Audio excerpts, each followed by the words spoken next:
Hi, and welcome to the Practical Ascension podcast. I'm your Practical Ascension guide, Tracy Goody, and welcome to this Catalyst podcast series. Recently, I have contributed to a collaborative project. It's a multimedia magazine called Catalyst. So in this 2023 issue, we focused on awakening your inner change creator.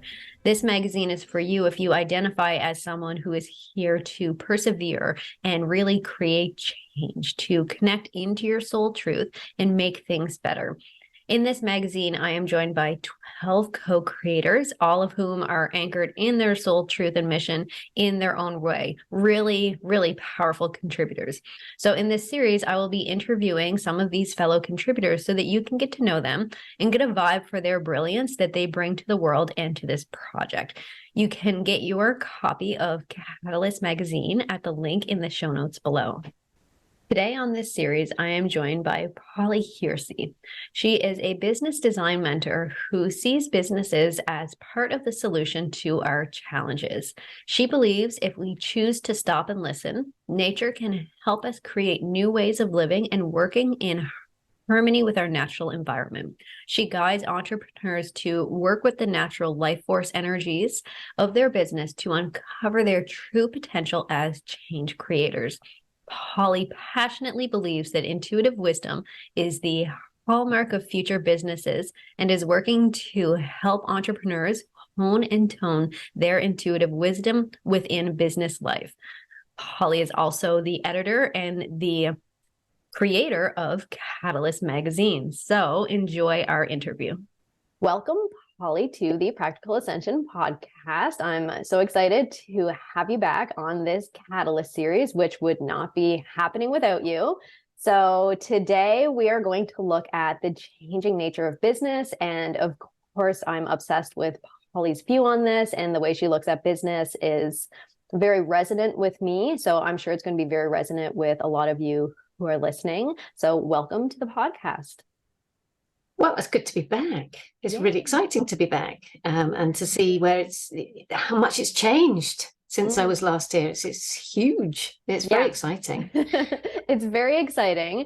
And I know one thing that you look at, like immediately as I'm starting to talk to you, I'm really feeling these flows of information that want to come through. So the very first thing that I want to bring up is one of the things that first drew me to your work was your connection to the elements, your connection to the land, and seeing how your work has really evolved with this over the last few years. I want to get right into this topic of the changing nature of business and how those connect.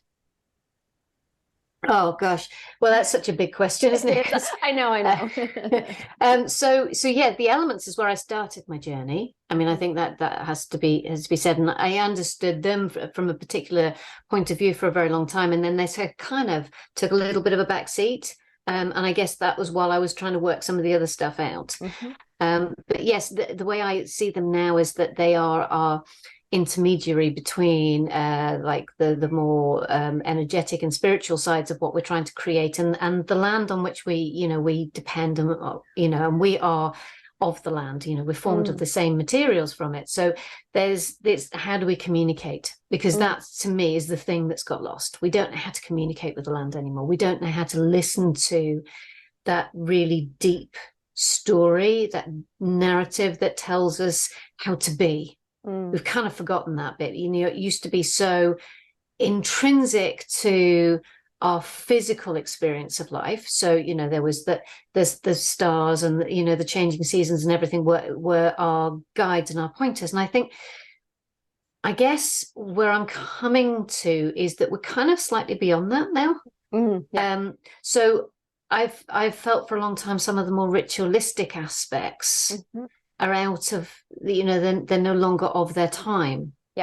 There's something more that we need to be doing. So to me, the elements have always been my avenue into being able to communicate with the forces of creation. That's how I understand them. So for me, business needs to change. It needs to change a lot of the ethics and the principles that have underpinned it, but it also needs critically to change its relationship to life. because it's not got a good relationship with life. It's a very exploitative model. I mean, and I am talking about the collective model, not the individuals. Yeah. But it's got this exploitative model. And that's not how nature works. So what I'm really focused on exploring now is how do we reintegrate business into nature? Because we've got the concept of, rewilding land. That's, we're learning from nature about how it restores balance. Yeah. There's a big movement on rewilding ourselves and getting back to nature. But I'm very keen that aspect of it is not about getting back to nature in order to take from nature, but to become part of it. Yeah. So restore our balance as part of nature. And we can't do that if business is excluded. So that's a really big piece. And I think it's taken a long time for me to kind of work that through and just go, oh, okay, that's quite a big task. And it is, but but I don't think it's done in the way of sort of like I've sort of like kind of thought about this a lot. You see that there's a really strong role for lobbyists and activists, and that's not my thing. Yep. So when I keep getting this message of be the voice, it's not that I have to get up there and shake my placard at everybody. That's not kind of what I need to do. What I need to do is show people at the ground how to change the business dynamic, because then the entire business dynamic can shift. Because you could just, we all know what it's like. You can't change policy by chipping away at the top. Exactly. You've got to chip away at the bottom. So there's lots to do there. I mean, and business just can't continue the way it has been. I agree. It's going to drive us into extinction. Simple as that. The way that you're talking about it too, it's almost like the business energy, like where we're at right now is, or where we're trying to move away from, is like so centered in that mental energy and disconnected from the physical. And those elements really feel like that bridge that helps us to reconnect to the physical. And it's interesting when I'm, talking to other spiritual business owners and these things, that it can really be a disconnect with the physical. So this really works for, yes, like on the corporate side and all of that, but then also on the spiritual side for those spiritual business owners that can really operate, from that maybe an energetic space and maybe a mental space, but not having that connection to the physical. Like you said, that is so important to really get into the natural rhythm that I think is available for us with, like you said, as rewilding nature, as humans, like, rewilding ourselves, and then as business rewilding as well. I can hear your birds going off in the background now too. They agree.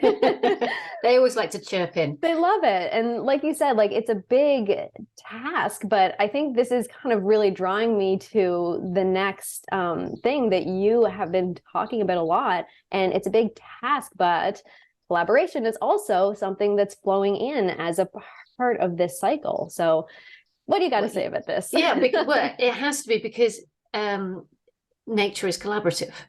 It isn't out for itself. So yesterday I watched a video of this baby rhino charging at a wildebeest, and as I was watching it, I was just going, this wildebeest is consciously participating in educating the rhino. So originally it started to run away, and then it challenged it, and then the baby rhino ran away, and so he said, oh, okay, no, I'll run away so you can chase me again, and it was like building up the confidence. You just go, this is a wildebeest versus a rhino. And that to me is like one of those classic examples, like humpback whales who come in and save seals from orcas and stuff like that. There is a collaborative nature. It doesn't matter where you look. You can look at how trees support each other. So you've got a dying tree that is supported by other trees, etc. It's all collaborative. So this mentality of competition and exploitation and domination is just ridiculous. Actually, it's ridiculous. We have to learn to collaborate, because everybody has got a perception, a perspective, a skill set that is complementary. And unless they are working with those skill sets, we are never going to elevate and advance, because that's what we need in order to be able to do this work. So collaboration to me is about saying, this person has a really valid perspective. It may not chime with me, but it's still a valid perspective. Yeah. So there's space for collaboration in all of that. And I think that's such a pivotal part of how we support each other to really step into our things, because finding our voice, I think probably every spiritual or conscious entrepreneur would reflect this back, but the process of finding your voice in a world which is just so dominated by something else, another narrative, it's terrifying. Yeah. But if we work together, we create these safe spaces where everybody feels empowered to use their voice, and then they connect to other people, and they just go, oh, and that just sets off this chain reaction, and it's a wonderful thing. You can't do that on your own. No. You do that together. Absolutely. So I think collaboration is such an important principle that lies at the heart of any change to business. And so that we can find that for each other. So I want to keep going on this energy of collaboration for a moment. And well, there's a couple of different places I want to go with it. Number one, I can also see that connection with collaboration and the elements and the seasons, and how, if you're only in fire, then, that's not going to work.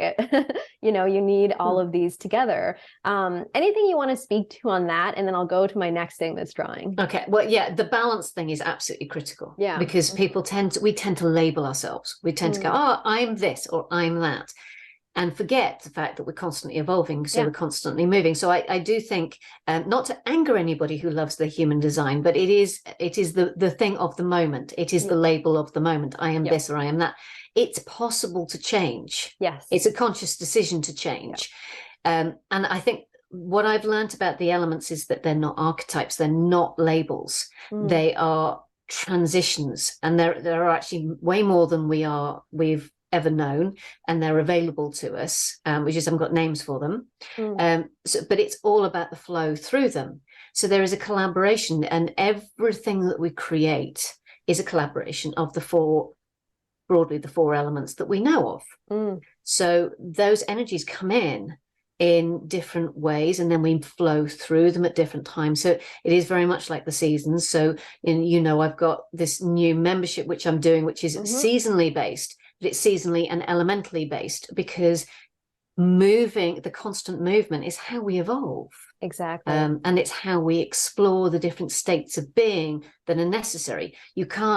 I've said this for so many years, that if you are in fire for the sake of argument and you stay in fire, you end up like our entire business dynamic is now. It's in this masculine dominated, constantly on the go, never able to stop, burnout. Constantly got to be creating, producing, dominating everything. And that's what it's become toxic, when actually fire energy can be incredibly soft and gentle and easy to work with. But you've got to move out of it in order to move back into it. And we hate that, because it means that we stop doing. So it's very much a collaborative process of allowing yourself to and allowing what you create to be many different things, not just one face of something all the time. Exactly. And I think a lot of people get hung up on that, needing to define exactly, like, what is my one purpose? What am I here to do? How am I defined? How am I meant to work? And that just puts so much pressure to, try and come up with one thing. But I think that comes from that old, idea that we're fed in school and things like that. That I remember I was at, one of my kids was graduating 8th grade, and they were like, you need to know exactly what you're going to do for the rest of your life as you're leaving this. And I was just like floored. I was like, these kids are 13 years old. No, they do not.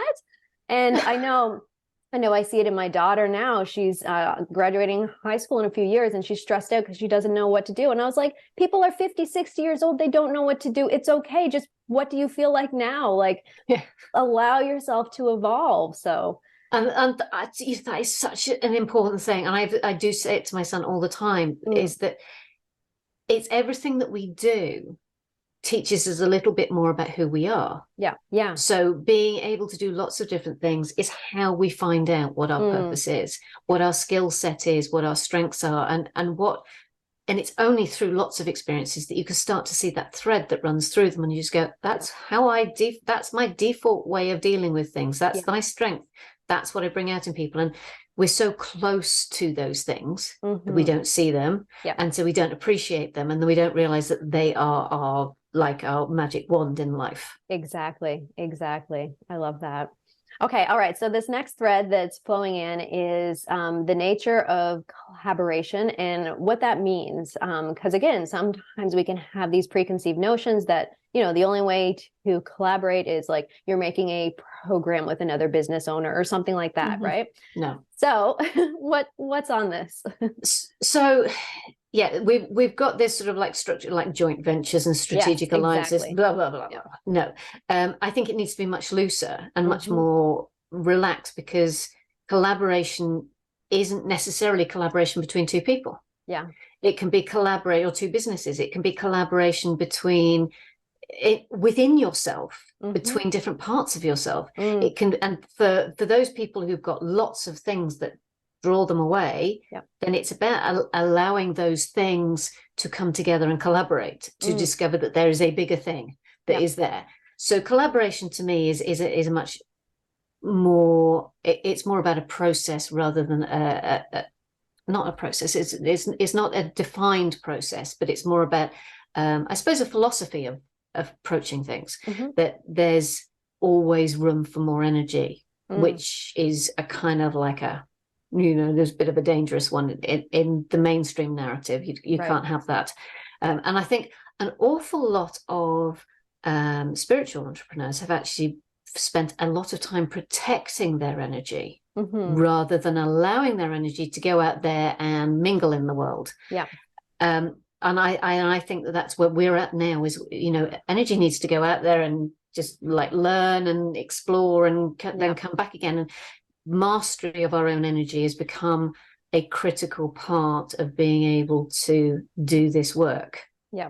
And not feeling afraid to let that energy out there. And I think for empaths and people who are highly sensitive, that's been one of the big challenges for them, is just that they feel it's very hard to stay whole. And I think that's something that we're going to continue to work on. And I know that's something you work on a lot, obviously, just empowering people to feel more in control of their energy and not as afraid to extend their energy, because we can't participate in life unless we're putting our energy out there. And you can't run a business and protect your energy from other people. It's just you can't have a client if you are protecting your energy. You've got to allow yourself to let your defenses down a little bit.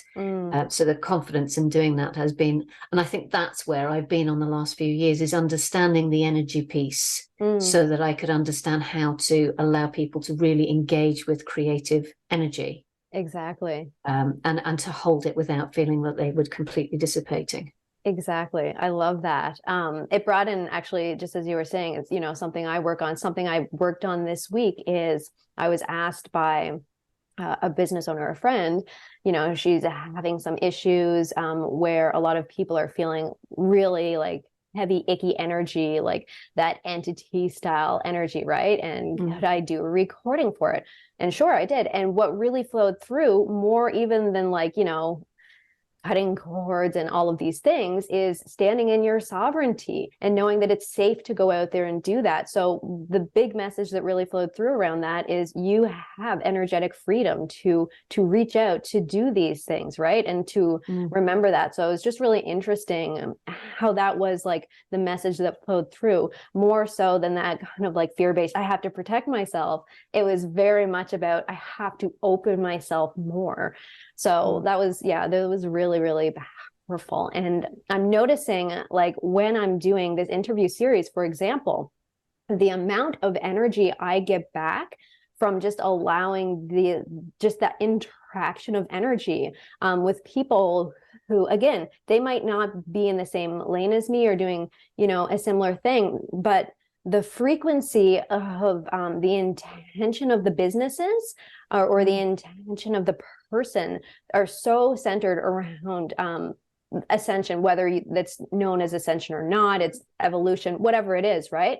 Because that is so connected, it just feels so like energetically expansive to connect with people. So I've enjoyed even the collaboration of like doing these interviews and things like that. I get so much energy from it. And, people will thank me at the end, thanks for this. I was like, no, thank you. Like this is feeding my day.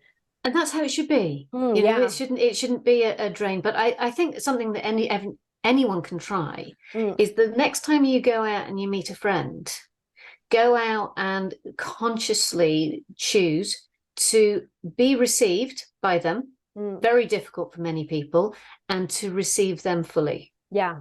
And just it completely shifts. Yeah.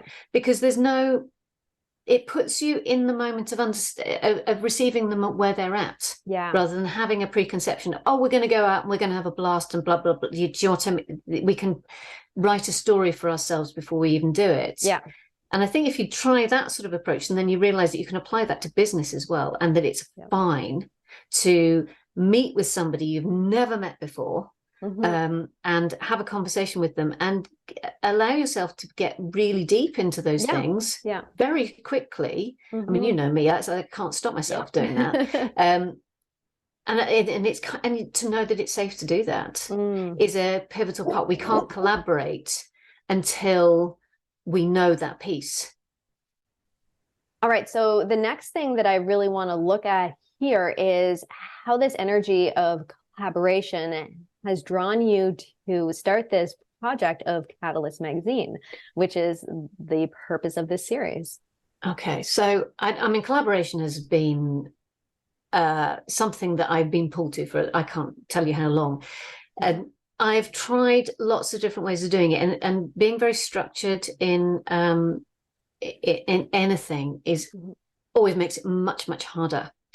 So I thought sometime last year, beginning of last year, probably, I was starting to think, oh, what about doing a paid newsletter? And I know I floated the idea, and people were interested, but I was like, what do I do with it? And then I thought, oh, well, okay, now towards the end of last year, I was like, yeah, okay, let's move with this. And what was really lovely about doing Catalyst was to say, I want you to be involved. I want you to bring your energy, and I want you to shape it. Yeah. And so this idea of this paid newsletter rapidly became something much more, because it was like 80 odd pages of incredible information from very, very different people with, looking at things in from such different perspectives. And to me, that it is allowing things to come into their own form. So it was a really wonderful experience of doing that and seeing how it shaped up, and how I was able to then just begin to sort of like pull the threads together in terms of how it was presented. And I had no idea what people were going to talk about. I didn't know what format it was going to be in, really, and how it was going to come across. So it was like it was a really good example of how to allow things to happen on their own terms. Yeah. And what happened was that people brought such different stories. I mean, and they're not all, because there was no thou shalt do this with it. Some of them are just things that you can relate to, and some of them are things that you can practically do. As you say, you've got tools, and you've got sort of like stories that you can listen to, sort of like, and absorb, so you can understand perhaps that perspective on your own journey. So it's been lovely to do that. And what I find always happens when you work collaboratively is that it finds a cohesive energy. Yeah. And I think that's the thing that we're most scared of. It's like, well, how is it going to, what's it going to be scrappy? And it always finds a cohesive energy if you give it the space. Yeah. But I think this old, perhaps if I'd thought about it, doing it as a magazine, I'd have probably had, like a style guide that I might have been following, and, a theme and everything. And it was just, let it go, let it do its own thing. And I couldn't have predicted how it would come out. And would you ever actually have put those people in the same room effectively. Exactly. Yeah. You would just, I mean, I can imagine that there might be some topics that might bring everybody together, but you wouldn't have actually been able to put forward something specific if you'd predetermined it and have all those people involved. It just like kind of just wouldn't have worked. So that to me is what the beauty of the collaboration can be. It's just like, let's just bring our energy together and create together. And see, and like taking that back to nature, like it feels kind of like the magic of like an ecosystem where the things, you know, not everything is, obviously everything's different, but it works together and it flows together because it's following its own natural rhythm. And that feels very much, yeah. I mean, I think if you take, and this applies to a business or any creative endeavor, but if you think about a patch of earth, you can have like a 1 meter square patch of earth next to another 1 meter patch of square earth, and you just leave them to their own devices, they will look different. They will not be the same, and that's because the resources available to them and the conditions are different, subtly different. And so every time there is a collaboration, it will be different. Every time you create something in your business, it'll be different, because it's drawing on different resources and it's responding to a different energy of the time. And that's something that we really struggle with, because we live in this mass-produced world where there is huge consistency. If you look at something as simple as the vegetables that we buy in a supermarket, they all have to conform to certain standards. They don't, you know, there's no wonky, you buy the wonky stuff separately, you know, because it has to be labeled as wonky because it doesn't meet the standards. And we have this sort of like idea that everything should be uniform. And we need to reclaim the idea of individuality and uniqueness and give that a role. So, you know, the other day I did a piece on a potato and the wisdom that we can get from a potato in the business, because you know, there is a lot to be said about understanding that something that we see as a huge commodity and is just churned out to create the same stuff is more than the stuff that we churn out. And all of the business blueprints that I've sort of like railed against for years and years and years is about creating this mass-produced model. And we need to reclaim the individuality. And we can't do that unless we do it collaboratively, because you can't recreate individuality unless you have multiple perspectives on what makes it individual. Oh, I love that. That's a good piece.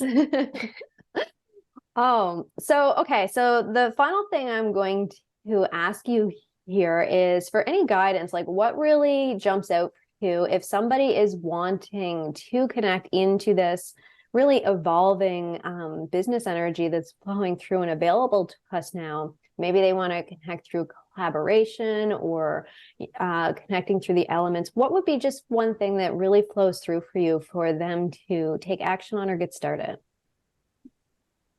I think something so simple that you can do is, because I know very few people who don't get a lot out of their time outside and in nature. You know, so, and I asked the question the other day to some group: does nature play a role in your business? And most people, when they answered that question, hadn't realized that nature was playing a role in their business. So make it more conscious. So when you go out for your walk and you take your business along for the ride because you're trying to work through something, give nature its dues as the role it's playing in helping you solve it. And that is going to have a big impact on how you approach your business, because then you'll understand that when you go out for your walk or you go out to sit by the river or, you know, whatever, you're having a business meeting. It's just not a business meeting with other people. And you're getting all sorts of insight and information, and just that thing of being in touch with the land in whatever way you can manage. And it doesn't matter if it's a plant pot, you know, because that's all you've got available to you. I gave that example yesterday myself. Funny. So, you know, it's whatever you can do is like giving it's a role in your business, and then you'll start to understand how much your decision making can shift, and that will help you to really question some of the things that are in your head about how business should be that you haven't yet questioned. And there will be a lot of them. So I just before we started this call, I was writing an email to my community about how this concept of having to add value, give value all the time is still in people's heads, and it's still in mine. And I was talking about how that's derailed some potential client experiences because it was throwing them off what they needed in the moment. So it's so important to deconstruct those concepts that we've absorbed, and you won't do that by staying in the same situation, in the same environment. If you take yourself out into nature and allow nature to give you a different perspective, you can sit there and you can watch how water flows over the rocks and the riverbed, and you're going to understand that there is a different dynamic at play. And it might not make immediate sense to how you think about business, but it will do over time. It's that energetic absorption of that. That's a collaboration energy. So it is. It's absolutely collaboration. I love this.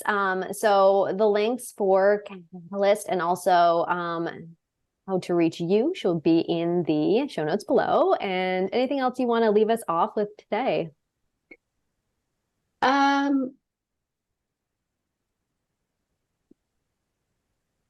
I kind of want to reflect a little bit more on Catalyst. Yes, let's do it. And just say what's, there is an emergence going on at the moment of really supporting other perspectives and allowing them to enrich your own. And I think that, to me, is what has really come out of Catalyst for me, of just being able to see the pure, as you said, with the series, the pure frequency of what somebody is trying to do, and acknowledging that, and acknowledging their soul calling, is one of the most liberating things that you can receive for yourself in your own journey. And I think that's one of the biggest gifts in the project.